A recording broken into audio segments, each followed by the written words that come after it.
Thank you for listening to the Rock Guitar Confidential Podcast with Ryan and Scott.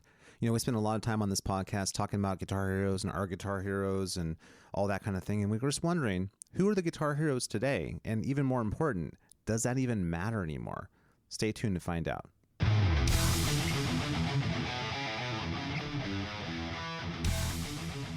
think that the 57 works as well on my voice as it does on the cabinets. You know what I mean? It's great. You put it on a Celestion Vintage 30. Right. Boom. Your vocal cords are the 412 exactly. cab. It's right against the grill, man. I've got it right up against the grill. If you know what I mean. Nice. Yeah, so anyway, welcome to the Rock Guitar Confidential Podcast with Ryan and Scott. Today we start what we're going to call our second season, and our first subject up is kind of a good one, which is who are the guitar heroes today? And honestly, does it matter to this current generation? Or is that just something that people of a certain age care about? You grew up with guitar heroes. Say hi, Ryan. Come on. Yeah, hi. I know. I was just thinking. I was trying to think of someone of the younger generation that would make a great guest. Oh, okay. Well, I don't think we really have anyone of the young. To me, younger generation is like under 20. Like, does that matter? Yeah, I was like under 35. I'm thinking under 20. Under 35. Okay. I'm not sure that even counts. I'm glad we're qualifying this. This actually reminds me of like when people complain about millennials and they say, oh, those damn millennials. I'm like, well, you realize that like the oldest millennials are like 42 now, right?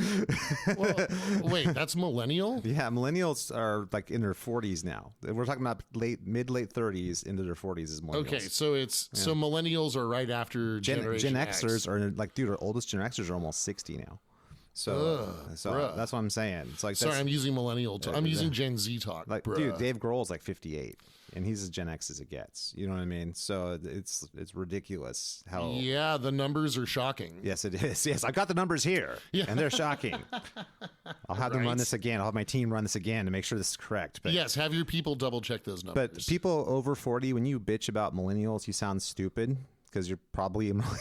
Because you're probably also millennial. Yeah, I want to see what you're really bitching about is Gen Z. Gen Z is the one you should be bitching about. That's the one that's young. That's the ones you're thinking of when you bitch about millennials. You're thinking of Gen Zs, and Gen Zs are the people like in their like late teens and mid 20s now.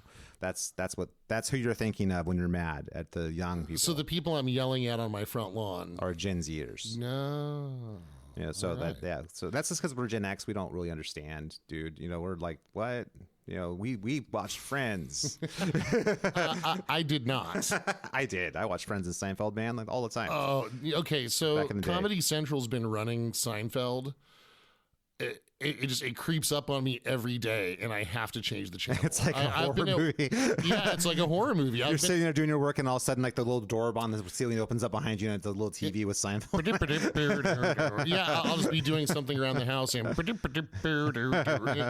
I have to kill it. I actually love Seinfeld. I gotta tell you, I watch it all the time. I would like Seinfeld if he were funny. Oh, he's so dude. No, I can't. We gotta drop this conversation right here. You and I are not gonna see eye to eye on this one. It's just like Friends. None of these people could afford to live in New York. Well, that's true. You got to suspend disbelief, man. You got to I can't suspend my disbelief. But if it was totally realistic, though, that'd be so boring. Like, oh man, we're all too poor. Let's all live in this one closet. You know what I mean? Maybe we're all average-looking people. There's some real comedy to be found there. I don't think there is. I can't listen to Jerry Seinfeld say words. He's like the Eddie Vedder of comedy. Oh man, I cannot disagree with you more. I rest my case. I cannot disagree with you more. That being said, I would drop the mic if I could. Let's talk guitar heroes. So obviously we grew up in an era. I mean, well, we actually kind of just missed it. We were like in that weird gap generation. We were too young to be really anything to do with the 80s, and we were really a 90s generation, you and me. True. We were supposed to be into like Pearl Jam and really awful music, stuff, and Korn. That was supposed to be our music, but we didn't like that because we played guitar and we realized how shitty that music was. True. But when we were kids growing up, I mean, there's nothing but guitar idols everywhere you looked. I mean, there was like Van Halen and Randy Rhoads and Yngwie and Steve Vai and you name it, George Lynch. Right down the line. Warren DeMartini. Is everywhere you turn around. Did I say George Lynch right? Yeah, John Sykes.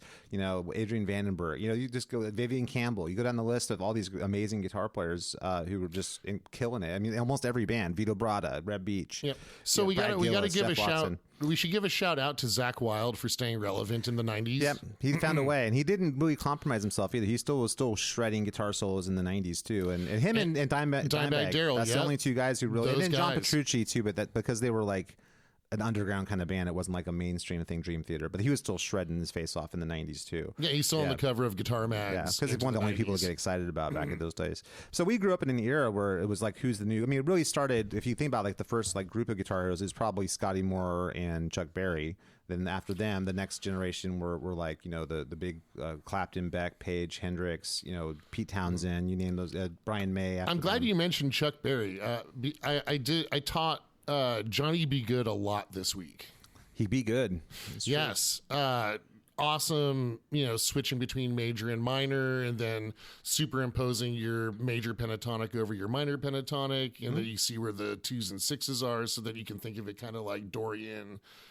He's clearly thinking Mixolydian when he's doing that, though. He's definitely thinking of it more of as a Mixolydian blended. So he thinks the major pen. This is so boring for him. He's not a guitar player. Well, sorry, but it is Rock Guitar Confidential with Scott and Ryan. So. But anyway, back then, that's just he was thinking of it. He was playing root fifths, but he's really thinking of it as a dominant tonality. He was definitely seeing the whole thing as a dominant blues. So he's playing it over like it was a dominant blues. Nice. But he was, you know, I think it's funny thing. You watch him play, you can see that there was no sustain. His guitar was not sustaining, so all of his lines were very rhythmic. You know, it was very sort of picked and very rhythmic. Whereas when the tools got better and the amp were a bit more sustaining and stuff, you can see that the approach changed over time. Sure. So you had like Chuck Berry, Scotty Moore, you know, those are the first like real guitar heroes, and then those guys influenced like Page, Beck, Clapton, Hendrix, Pete Townsend, David Gilmour. Those I think guys. Ike Turner gets a shout out too. Yeah, to a degree for sure. Yep. Not as mainstream as those other guys, but for sure. And then you got the people that came right after them were like Blackmore, Schenker, you know, Uli Roth, those kind of people who were like the next, you know, kind of evolution. And then it really kind of landed when Eddie and Randy came out. That was like the next big wow, now we're in the future. And then that was quickly followed by Yngwie, and then that was quickly followed by all the Shrapnel guys and Vai and Satriani. So really our entire lives up until like the early 90s, there was one guitar hero coming and usurping the next guitar hero. It was just it was a constant one-upping of everybody who came before, and that was our lives growing up. And then come the 90s and the grunge apocalypse hits, and you know we all take shelter where the comet comes down, and you know, Comet. Yep. Cobain. You got Zach and Dime and Petrucci. That's the only guys who like survived and were able to still scratch living during that time. Right. Period. They all had bomb shelters. Yeah, exactly. The rest of us were like living out, you know, trying to, you know, dig ourselves out of the post-apocalyptic wasteland that was happening, you know. And then that's, I think, really the end of the road for most guitar heroes until very recently. And then there's a whole new kind of crop that came up, like I would say starting in the mid-2000s. There's a whole new crop of guitar heroes that came out. But go ahead. Yeah, you know what? Got to give a shout out to Jackie Vincent. Yeah, well, that's what I mean. There's a whole new crop in like the mid 2000s that popped up. You had the guys like Herman Lee and Sam Topman and Dragon Force. You had like Matt Heafy. You had you know John Denai from Shadows Fall. You know, I think it was Adam from Killswitch Engage. You had, Adam Derkowitz, Alexi Leho. You know, there's a bunch of those guys who started really playing at a high level again in like the mid 2000s ish. You know, I feel like 2006 was kind of the year. Bullet for My Valentine, Avenged Sevenfold. Those bands kind of started shredding again, and you know, in a real way. I mean, I wish the music they made was better. I wish that the songs were better crafted. I wish the vocal hooks were more, accessible. I wish that it wasn't so extreme. I think that's the thing. I think I've talked about this before on the podcast. I think that's one of the problems the metal's had is just like this metal purity test. You have to be so metal to be taken seriously. But as soon as you get so metal, then anybody who's not a metalhead is not going to like what you're playing. So you have no crossover appeal to anybody who's outside your circle. Yeah, that's a really good point. You know Absolutely. what I mean? And I just keep thinking like, well, back in the day, you had more extreme bands like Megadeth and Slayer and those kind, you know, Obituary, those kind of bands. But then you also had like Whitesnake and Def Leppard as well, and they're all kind of part of the same family. And some of these bands you could play for your girlfriend and she would like the songs, and then you couldn't put on like, you know, Napalm Death and she's gonna like. I think that's you know, starting in kind of like the later mid 2000s. Or the late of the latter half of the aughts, you got to give it to Falling in Reverse and Black Veil Brides. That's true. But that's crossover appeal. Not all of their fans were sweaty dudes. No, that's true. That not all the fans were, but I think also the songs they're writing were still lacking in sort of mainstream appeal. But by then, I'm wondering if that's the chicken and the egg scenario. Was it lacking the mainstream appeal, or was it the mainstream had moved so far away from rock at that point that no matter how like mainstream you made it, because even Nickelback wasn't getting like any kind of radio play at that point.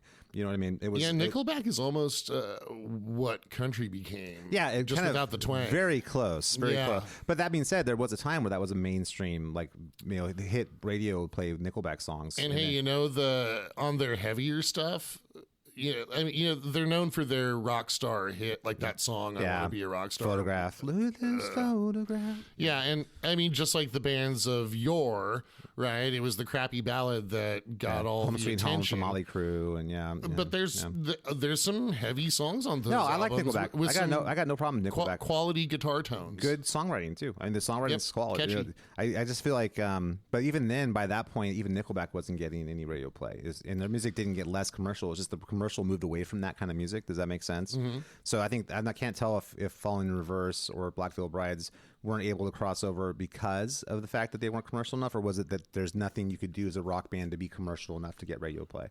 That's the chicken and the egg question. Right. Well, and what it means to get radio play totally changed. Yes. And what radio even means or matters totally changed. Yeah. You know what I mean? It's now gotten completely scattered. It's not even terrestrial radios, unless you're listening to it somehow on radio, which I'm not sure how that would happen, but it's totally dead. There's no such thing. There's like a handful of classic tracks that play, and it's all either right or left wing talk radio or it's sports talk. That's basically what radio is now. And then there's a freaking sea of podcasting, of which we are one. Woohoo! Yay! High five. We are in the podcasting right. sea with about 10 billion other podcasters.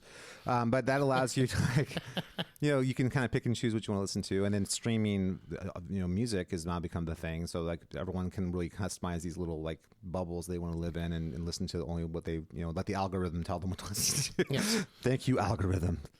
Do you have any thoughts on that? Well, it just got me thinking about listening to whole albums. I'd like to give a shout out to our good friend Alex Bosson. Yep. The latest Lunar album, The Illusionist, just dropped. I purchased my copy from Bandcamp. Oh, nice. I actually bought a CD. Yep. I paid $20 for it because I wanted to, because it's the right thing to do. And by the way, in the late 90s, that was your only option if you wanted music, was to go down to a music store and buy a CD. That's what you could do. There was no iPod, there was no streaming, there was no digital music other than on a CD. Yep. That's what you had to do. So we're keeping that alive. Thank God for us Gen Xers keeping that alive. You know what I mean? There's something to a physical copy, and there's something to listening to it from start to finish. And I mean, I can't. I'm not sure about it, but I think it's a concept album. Oh, okay. Which I really love. By the way, Alex Boston actually played drums on our Ex Aegis album too. Yes, so, that is correct. Which you'll all be listening to sometime soon. We've been dealing with like hiccup after hiccup, but it's going to come out. I promise you. In the future, it's done. It's all done. We just got to get it. It's all the progress of getting it out. So anyway, that's a side note. But anyway, that did change a little bit, and then. There were Guitar Heroes, but in my opinion, the Guitar Heroes that came out in that like mid-aughts to like teens-ish, those guys were very much niche. It wasn't like everybody in the world knew who Jackie Vincent was or who like Sinister Gates. Sinister Gates had fans. He does. Yeah. They still do, but it's not. They're not mainstream. It's not like when Van Halen was at the height of their fame. Everybody, your grandma knew who Van Halen was. You know I've had a couple of students come in with the Sinister Gates signature. Oh yeah, me too. I mean, amongst the rock and roll and metal people, they know who he is, but anybody in mainstream doesn't know who that is. You know I love teaching students who own that guitar because it's got Yeah, it's kind of like the band Overkill, where it's the skull, not just kind of, it pretty much and the like bat wings, right? Yeah, so you can be like, no, okay, put your finger on the bat wing. Exactly. No, the bat wing that's closer to the nut. But even as famous as he is, and guys like Misha Mansour from Periphery, and there's a few other artists like that. Tosin Abasi, yeah, for sure. And then you got like the newer guys like the Tim Hensons and Polyphias and stuff like that. But that's all extremely niche. It's not like everybody knows who that is. I mean, everything's extremely niche. You're absolutely right. Which is what brings me to the next point, which does it even matter if there's Guitar Heroes anymore? Because anybody who's a great guitar player is very often an Instagrammer or a YouTuber. And they're not. We'd have to define Guitar Hero then. But meaning people who are guitar players who are inspiring people to pick up guitar. Like we had when we were young. The difference is back then they were people who were great performers and songwriters and players. Nowadays they probably are great performers. I don't know that they're great songwriters, and I don't know that there isn't really an avenue. There's no I'm making this YouTube or Instagram video or TikTok video to sell my record. They're making the video because that's what they do, is they make videos. You know what I mean? That's the end game. Is it possible that the biggest guitar hero in the world right now is Taylor Swift? that's not possible. That's 1,000% true. Because when people, honestly, I've gotten to the point now where anybody who sees a person with a guitar, I consider that a guitar hero. Yeah, totally. Anybody holding a guitar to like a 10-year-old, who they see someone holding a guitar, that's a guitar hero. It doesn't have to anything to do with their playing. It just has to do with like, okay, that person has a guitar. I might want to play guitar. Yeah, we were so lucky that person was Eddie. Yeah, it's true. Well, we were not Eddie, but Randy, and then a million other people who came out after him who were amazing. Absolutely. It was like when we were kids. It was every time you turn around, there was this another amazing person coming out of the woodwork. Like, who the hell is this? Oh my God, who's this? It was just incredible. And nowadays, it's there really isn't. There is, but it's like a bunch of like these sort of separated out, little niched out people who've got their little following. These guys have their little following. These guys have their little following. It sounds like I'm being diminutive. I'm not trying to disparage them. It's just that they're not mainstream artists at all. It's all very underground. Yeah. You know what I mean? And the only real mainstream rock and roll that there is like the older bands. That's the only bands that are like Metallica's, Guns N' Roses, AC/DC, Van Halen, which is still inspiring young students. I've got students in their late teens that are asking for Rat songs. They're learning Iron Maiden and stuff. Yeah, it's true. I mean, but that being said, the problem with that is there's some serious obsolescence coming for that because those bands are only going to be around for a little while longer. You know what I mean? So all the Aftershocks of the world, all the Sonospheres, whatever it might be. Here's an interesting thought experiment. What's the lineup? What's the lineup at Aftershock 2043 going to look like? Avenged Sevenfold's going to be headlining. It's probably going to be them and like Five Finger Death Punch, and that's going to be like headliners. It'll probably still be Anthrax somehow. Like an 85-year-old Scotty Ian out there. We will have created androids. The Scott android. That's actually not a bad idea. You'd probably be like licensed tribute bands of Kiss, licensed tribute bands of Van Halen, licensed tribute bands of Metallica. It'll probably be like that. It'll be like licensed tribute bands. They're like official tribute bands. Yeah. I think Paul Stanley once said something to the effect that it doesn't need to be him and Gene as the Star Child and the Demon. Yeah, they could hire their successors. Yeah, then you could say maybe there's an argument that that's the case, but we'll talk about that on different podcasts. Yes, we're slipping into other topics. Yeah, but that being said, though, the guitar heroes nowadays, I feel like it's like everything else in our culture now. I feel like I sound like such an old man right now. That's all right. It's just like here, day, gone tomorrow. It's like whatever you make, like whatever cool video Tim Henson makes is a splash for like 5 minutes, and then it's got to be okay. What's the next video going to be? And then what's the next video going to be? Well, you got to give Tim Henson credit. Like those guys went out and they tour. No, that's true. Right. So there's also that. There's a couple other like lesser known versions of Polyphia that I can't remember the name of the artist anymore, but they play big places and stuff. I can't, because it's not based on the music. This sounds weird to say, but it's not based on the songwriting. The songs aren't really what they're selling. It's kind of the scene, like the cool like magic trick they play. Yes. That kind of thing. I don't know that there's longevity built into that, because I don't think that in 40 years someone's going to I want to go see Tim Henson play that crazy thing.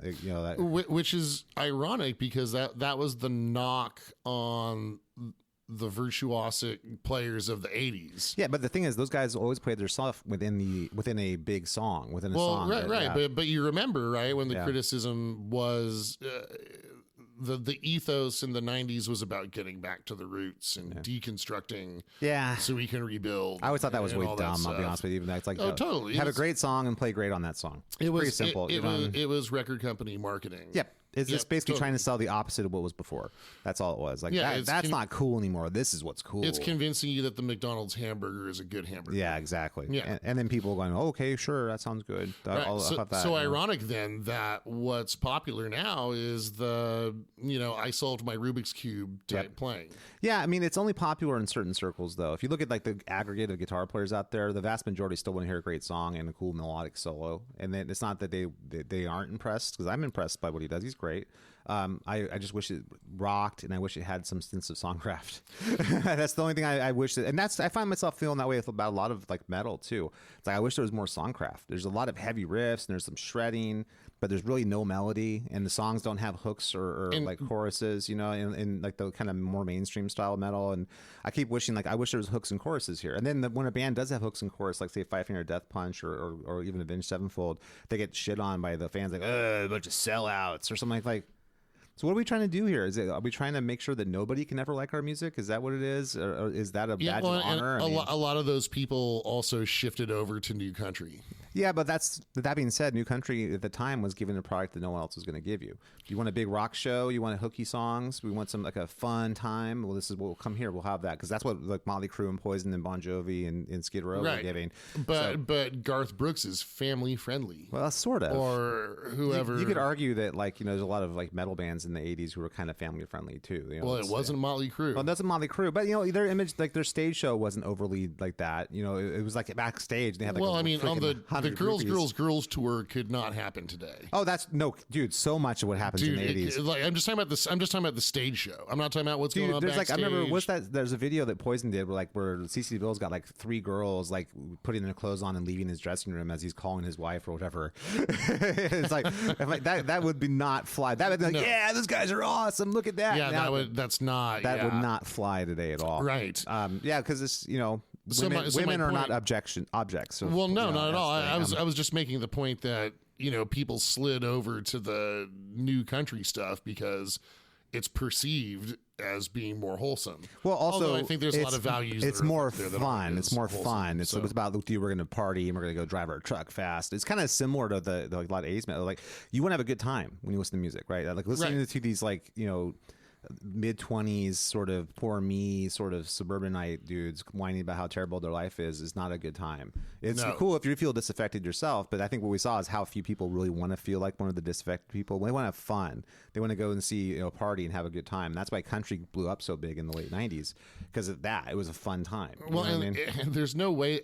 I mean, and I'll be honest, the guitar players were legit in those bands too. Then those guitar players sucked. Oh, totally. Those were all good players. Yeah. Like Brad Paisley's a great player. Yeah, there's Vince Gill. There's tons of great country players. Totally. Yeah. In fact, you can't really play that and be taken seriously unless you can play. Right. You can't be a hobbyist. Yeah. And that's something I think we should be, as much as I'm not a country fan necessarily, I do appreciate that music. And like I said, at least it's got drums, bass, guitars.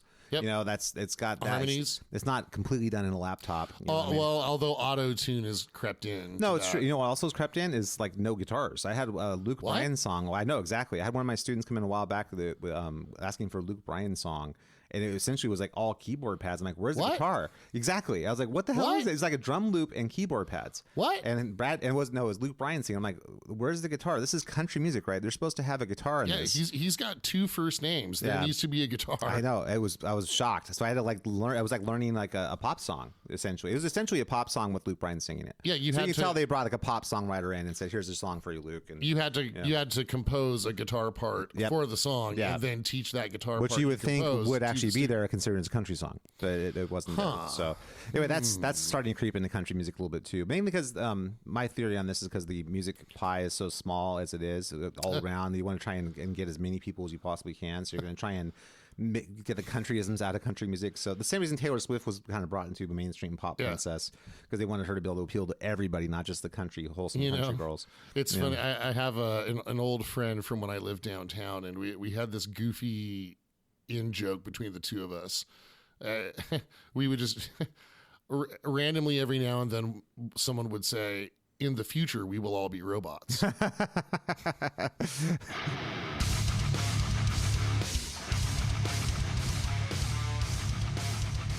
Thanks for listening to Rock Guitar Confidential with Scott and Ryan. Please make sure to smash that like button and subscribe. Now back to the show.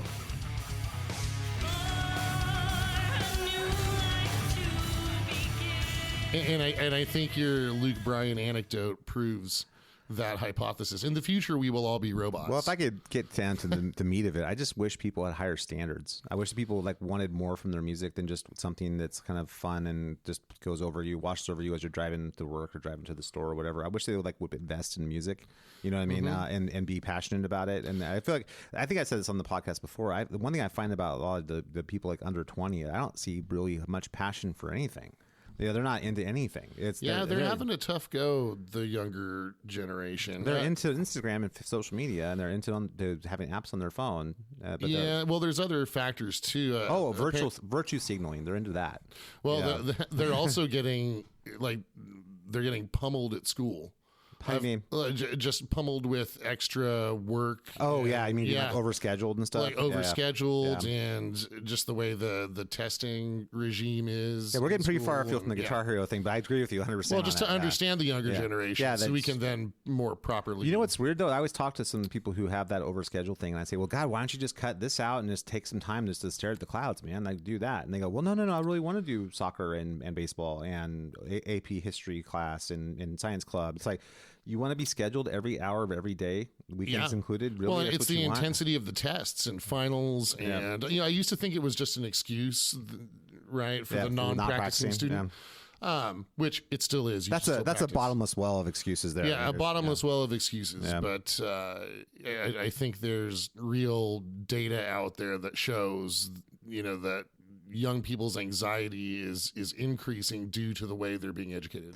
I think partially that. I think also the fact that they're living their life 1,000% of the time in a fishbowl, with everything they do, that's not easy to live with. And I think that disconnecting from that and like just focusing on what you want to get done is the key to the whole thing. I think also everything's couched to them. Like, I have a daughter who's going to graduate high school, so I know exactly what this is about.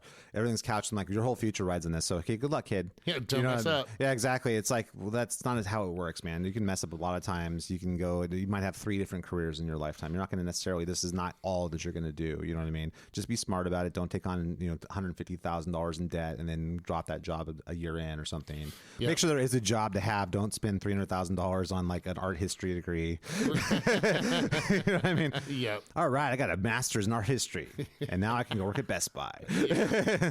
No doubt. You know what I mean? But that being said, it's tough. I was actually having this conversation with my daughter the other day that we don't push arts anymore. Arts are like the first thing that gets cut, whether it be visual arts, digital art, music.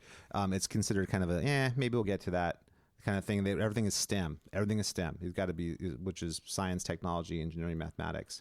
And it's like, that's what everyone's being pushed in that direction, which is, I think, why the testing and why the workload is so big is your only job that you can get that's going to pay you enough to survive is STEM. So don't worry about the arts. The arts aren't important. And that's reflected exactly in why music is not valued. Because people who have no musical education or upbringing, so if they don't know anything about music, then it's just whatever. They don't know the difference between good or bad. So we're just the younger generation, they're just becoming a bunch of little stem cells. Yeah, but that being said, I've never met See what I did there? Stem cells? Thank you. There's pat on that, dude. Good job.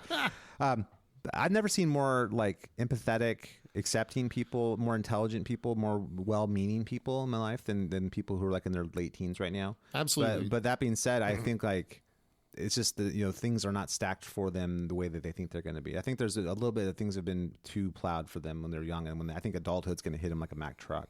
It's because the who gives a shit, figure it out kind of. It may already be. Yeah. Well, I mean, with all that pressure, right? Yeah. The pressure of and what happens if you then go and you graduate and the job, you do everything you said you're supposed to do, and then you go and you don't get the job. That's adult style pressure that they're getting in high school. Yeah, it's true. I mean, we didn't have that because you and I mean, I know I can't speak for you, but I know for me, like when I was in high school, I'm like, let's get this shit over with so I can go to GIT and be a guitar player. Yeah, I just I worked in a guitar shop when I was a teenager, and I wanted to play in a band and party. Yep, exactly. And I wanted to go to music school and get started the awesomest rock band ever. That was like what I was going to do.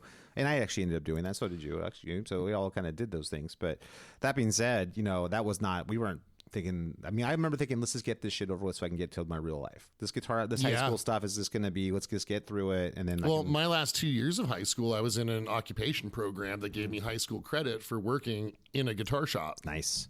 Yeah. So my junior and senior year, I went to 3 classes. Well, sometimes 2 if I slept through the first one. I still wake up today thinking I slept through psychology. What's so funny is you're actually such an intelligent, well-spoken person that knowing that. I just think that's so funny though. Like that shows you. As I met people who got master's degrees who are not nearly as intelligent. Thank you. There's like an art to like getting through school, if that makes sense. This is a very side, so bear with me. It's not guitar. We'll get back to guitars in a second. But there's like an art to like getting good grades in school. You don't necessarily have to be smart or really even have expertise in the subject matter. You just need to know how to take tests and understand how to play the game that teachers want you to play. Because I met a lot of people who got advanced degrees who are not quick and agile intellectually. You know what I mean? It's kind of shocking to me. It's a tough thing because it's scary not having a college degree, but it doesn't mean that you're not capable. No, not at all. And then, dude, who else didn't graduate college? Bill Gates didn't graduate college. Yeah, right. You know what I mean? It's one of those things that I think you're either smart or you're not. I don't think that how much degrees you have makes you smart or not smart. I mean, there's smart people with degrees and there's smart people without degrees. And there's dumb people without degrees and there's dumb people with degrees. It's like this is true. That really there's not any one thing that's going to happen. So I don't know. I think that it comes down to intellectual curiosity at the end of the day. Agreed. Are you interested in learning? And absolutely, curiosity. Hit the nail on the head with that. Yeah, I think that's what differentiates intelligent from non-intelligent, in my opinion. But anyway, when it comes to Guitar Heroes, I think that they definitely have always existed, but it's kind of gone from becoming a mainstream cultural thing to sort of like a very underground, very niche thing where it's only like certain people. Is that something that appeals to them? And then you have like the kind of when people close their eyes and think Guitar Hero, they think either like Slash or Eddie Van Halen or Angus Young or something like that or Jimmy Page, depending on their age. You know what I mean? That's kind of that's what they see in their head when they think Guitar Hero. I don't think that means anything to someone under 20 though. Now, this is an interesting, perhaps another avenue that we can explore. What about the status of the local Guitar Hero? I don't know. I mean, to me, that's even more niche beyond niche. It's like a niche. It's like a meta once niche removed. Beyond niche beyond niche. Because growing up, there were the local Guitar Heroes. Yeah, that's true. That's true. I mean, I don't know. I never felt inspired by any local guys to want to play. I'll be honest with you. But that being said, I always looked up to other guys who were accomplished when I was a kid. I always find someone who could do something I couldn't do. Oh yeah, they were all around me growing up. I mean, they were all the guys that were maybe 10 to 12 years older than me. Yeah, right? We already had that kind of especially then too. Is that when we were kids, it was like late 80s, early 90s sort of thing. And there was, you had to be a monster guitar player to be taken seriously back then. It was not just that, even if you could only fake it a little bit, you still had to give the impression that you were some monster guitar player. You know what I mean? It was so great, man. It was so great. So truly great. It was awesome. And it's so strange, but I think, it's going to change. I don't think that what we've known guitar heroism to be is going to be what it is 20 years from now. I think it's going to go ebb and flow. And I think I'll give you my honest take on it. It's going to depend on who comes with great songs. Yeah, that's what it comes down to. Who can play great and has great songs. You know what? Blink 182 is still relevant. They're catchy, goofy, not. No one thinks them as a guitar band, though. They kind of seem like a weird sort of punk pop. Let's go skating to Blink 182. No one wants. But it's all guitars. I mean, there's. You're right. It's not. But no one thinks I'm going to go grab a guitar and play because of Blink 182. I think a lot of people pick up a guitar and play because of Blink. I can't. I don't know the name. Is it Mark Hoppus or no? He's the bass player guy that believes in aliens. I literally have no idea, dude. I don't know, but I know that people buy guitars because of Blink 182. Wow. Okay. Well, good on them then. That's good. Yeah, Anybody totally. making people pick up a guitar is a good thing. Yep. I tell you, I found zero inspiration in Blink 182 myself. It's like, okay, cool. This sounds like a bunch of 15-year-olds banging on guitars. Is Green Day guy? Does he count as a guitar hero? Definitely does. Yep. Billy Joe Armstrong. Yeah, he's a guitar hero. But he also writes great songs. I think that's the thing that you look at that. Why, as I was saying before, the next big guitar hero, if there is one, is not going to be because of their amazing technical ability. Because there's a million guys with millions of chops. Yep. That's not going to make any difference at all. Even Van Halen broke. It wasn't just his amazing chops. It was groundbreaking at the time, but it was in the context of great songs. Great songs. That people great wanted band. to hear. So if you have amazing chops and you play great songs, that's the magic formula right there. Same reason why is Slash? Because Slash is a pretty mediocre guitar player, but he's thinking. People think of great guitar hero, they think of Slash. Why? Great songs. Well, hearkening back to one of our previous episodes, I'm going to put him in the simultaneously over and underrated category. Okay, Angus Young, same thing. People think he was a great guitar hero, but why? He's a very limited player, and he'll admit as much. I think but Slash, great there's songs, more great songs. Yeah, Slash is a more accomplished player than Angus. I agree with that. But Slash is a more accomplished player than most people know. Like, you'd have to listen to his solo stuff and some of the instrumentals. But he's like that weird in between like Angus Young and like he's not quite Van Halen, Steve Vai. He's kind of in that weird that spot in between. A little bit more accomplished than Page, I would say, as a player. I'd put him on par with like CC DeVille. He's slightly better than CC, I think. CC DeVille is a. I think CC's underrated too. CC's underrated. He's got more chops than Slash, but Slash writes tastier ideas. Does that make sense? I would say that's kind of how I would describe it. Okay. I like CC. I'm not trashing CC. For Guns N' Roses, you have to give the songwriting credit to Izzy Stradlin. It's true, but as soon as Izzy was gone, this is exactly my point, though. Like the reason that people think of Angus and Jimmy Page and Van Halen and Slash as like these great guitar heroes, it's more to do with the great songs. You know, Iron Maiden Guitar Heroes, but it's more to do with great songs and great, like, sort of band branding. Does that make sense? Like, right, the over-the-top stage show. And the logos and the sort of mascot and like the Iron Maiden merchandising machine. Yeah, it's a combination. It's not that those guys don't have legit great songs and they have great playing. They do. They've got all of it. Which is why that band's great. Metallica, great songs. Although I don't know, a lot of people really think of Metallica... Somehow Kirk Hammett's like the forgotten guy in that band. I don't know how that happened. Well, if he were, I was about to really knock Kirk.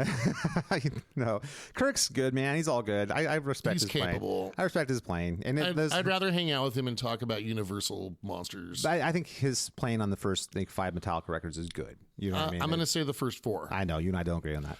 Okay, listen to the solo on Enter Sandman. It's not good. No, but if you listen to like Of Wolf and Man, if you look into like The God That Failed, and there's a lot of really good solos on that album too. Okay, so I'm going to revisit those songs and come back to you with a verdict because I don't believe you.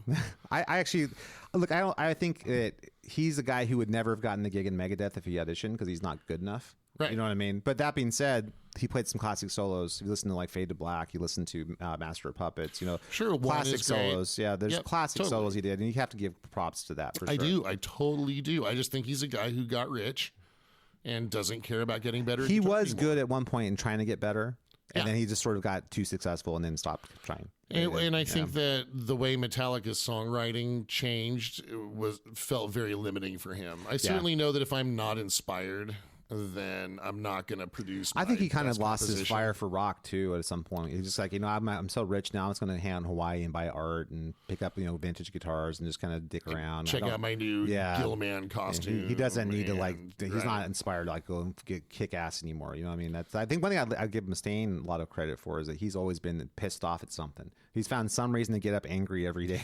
Yeah, totally. You know what I mean? And he's never lost that fire at all. It's just like that. He never wakes up dead. No, he doesn't. He does not.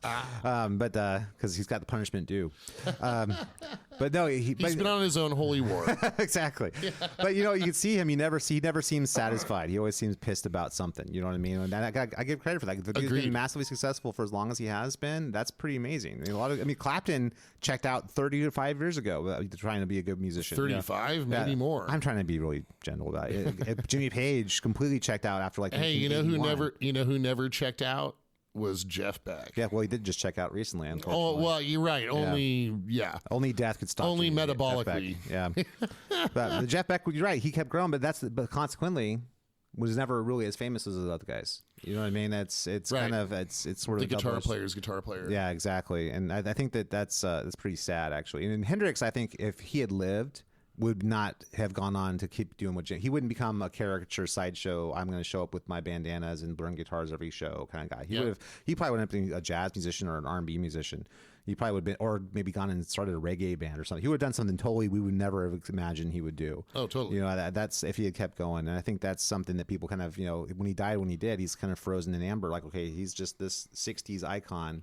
You know what I mean? And you know, that he's always gonna be that guy burning the guitar at Monterey. Yep. You know what I mean? But that's, you know, that's sort of an iconic thing. I think that comes from like the baby boomers and the Gen Xers, is that sort of guitar hero guy standing on top of the stage with the guitar pointed up, just shredding away, and everyone's screaming his name. Right. That's something that is an iconic idea that is imprinted on people, you know, up through about our age, maybe about 10 years younger than us.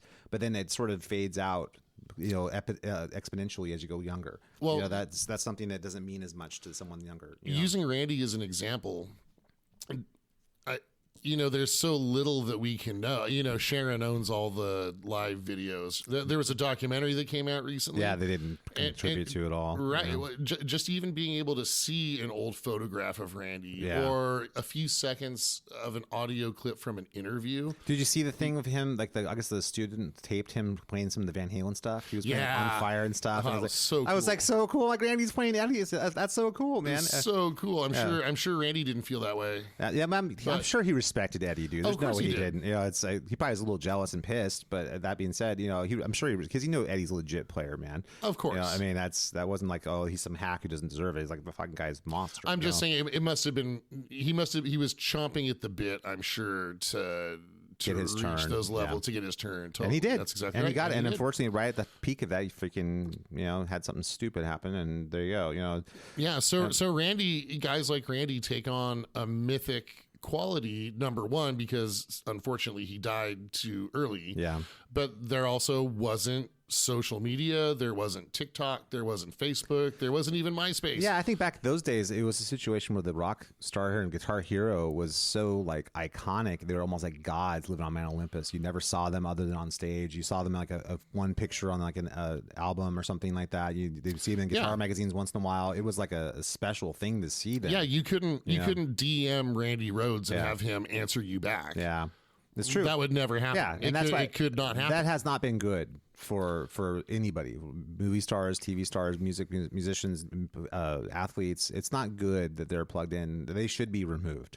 I'm sure they want privacy. Yeah, everybody. I just think that's privacy, why I don't understand this notion that we have to have access to everyone 24 hours a day at all times. I don't get why that's something we're doing or we think is good. I don't get that. Honestly, I don't have anything interesting to say 24 hours a day, so I don't understand like what's going on with that. You know what I mean? I'll be honest. Maybe that's just me, old man yelling at clouds. Well, I don't get it. I'm confident that everything I say is deeply enthralling. I know for sure that everything I say is. It doesn't mean that I want to share it.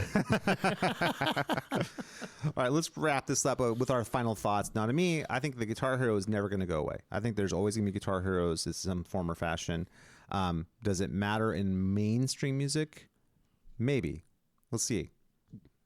Yeah, and what is mainstream anymore anyway? That's true. And the definition of mainstream is changing as we speak. I will say what's really special about the Guitar Heroes that we grew up with is that they're still having an impact today. Yep, and will continue because the music that they made was timeless. That's right. People will keep refining it again and again and again. I think honestly, going back to really the 50s, like music going all the way back to the 50s, from like probably the early 90s all the way to the 50s, that's going to be something that people will constantly keep rediscovering and going back to. I mean, I think Chuck Berry is just as vital today as he was in the 1950s, and I think Van Halen's just as vital today as he was in the 80s. And there's so much great stuff to learn in those songs about how music works, about how to play Hendrix's guitar, stuff. how to build your phrasing. You can go pull apart Hendrix's catalog and discover all kinds of crazy shit he was doing, and that's from when he was 25 years old in like 1967. Still reverberates today. It's true, and that's going to keep going. I think that's the one thing that's missing in a lot of the newer stuff. Is I think I keep coming back to like the Tim Henson thing. It reminds me of like a circus trick, what he's doing. It's like a cool, look at this amazing card stacking thing I did or something. It's like that, but there's no songs attached to it. There's nothing like to grab a hold of other than like the interesting, like, wow, that was amazing. This guy swallowed a sword. That's incredible. That's sort of the vibe I get from it. It doesn't sound like, oh man, 30 years from now, I'm going to think back to when I heard that for the first time. It's Cirque du Polyphia. Yeah, exactly. Do you know what I mean? It's like that. And I think that's the difference in like that kind of guitar hero. But I think that the kind of guitar hero who's going to make an impact is the guy who comes in and can play great. Maybe if he's not even technically the greatest player we've ever seen, but can play great and he's got great songs. That's what the key to the whole thing is. Great songs is what all it's about. So, all right, that's going to wrap up today. So thank you so much for listening to the Rock Guitar Confidential Podcast with Ryan and Scott. Please check out our socials and our website, and please make sure to rate and subscribe to this podcast. Ryan, final thoughts? Yeah, I think we covered everything. So, who knows what's coming next, and we'll keep our eyes pointed in that direction. Exactly. Due north. Peace, guys. Take it easy. Peace.